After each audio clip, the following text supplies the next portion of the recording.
আজকে আমরা চলে গেলাম 201 গম্বুজ মসজিদে।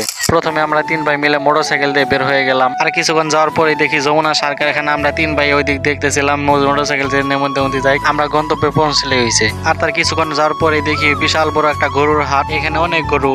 আর তারপর মসজিদের ওখানে যাই গাড়ি পার্কিং করলাম। আর এইটাই হলো মসজিদ, মাঝখানে নদী, আমরা নৌকা দিয়ে নদী পার হইলাম, তারপর সোজা মসজিদে চলে আসলাম। আর এখন তো নামাজের সময় আমরা কিছুই করলাম না, এখন সোজা নামাজ পড়তে গেলাম। আর বিশেষ করে এই মসজিদটা অনেক সুন্দর হয়েছে। আপনারা কারা কারা এই মসজিদে আসছিলেন সবাই কমেন্ট করে জানান। আর এটা হলো ভিতরের অবস্থা, ভিতরে অনেক মানুষ, অনেক দূর দূর থেকে মানুষ এসেছে। আর দেখেন এত বড় মসজিদ, তারপরে তোবারক আনছে। আর এইদিকে তোবারকে আসে আমার ছোট ভাই চুপ করে বসে আছে।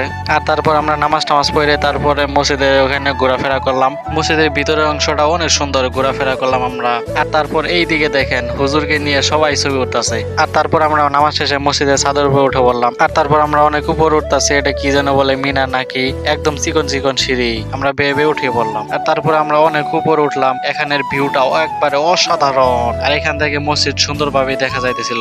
এইটাই 201 গম্বুজ মসজিদ, এখানে এসে অনেক ভালো লাগলো। আর এগুলোর মধ্যে শুধু আমরা না, অনেক মানুষ উঠেছে। তারপর আমি কিছু কেনাকাটা করলাম, তারপর অনেক ক্ষুধা লেগে গেছে, হোটেলে খাইতে বসলাম। তারপর মসজিদ থেকে বাড়ির দিকে রওনা দিলাম। আর এখান থেকে 2টা গেঞ্জি কিনে নিলাম। তারপর আমরা বাইকে চড়ে 3 ভাই মিলে চলে আসলাম বাড়ির দিকে। আর রাস্তার ভিউটা অসাধারণ। আর বন্ধুরা, তোমরা সাবস্ক্রাইব করো।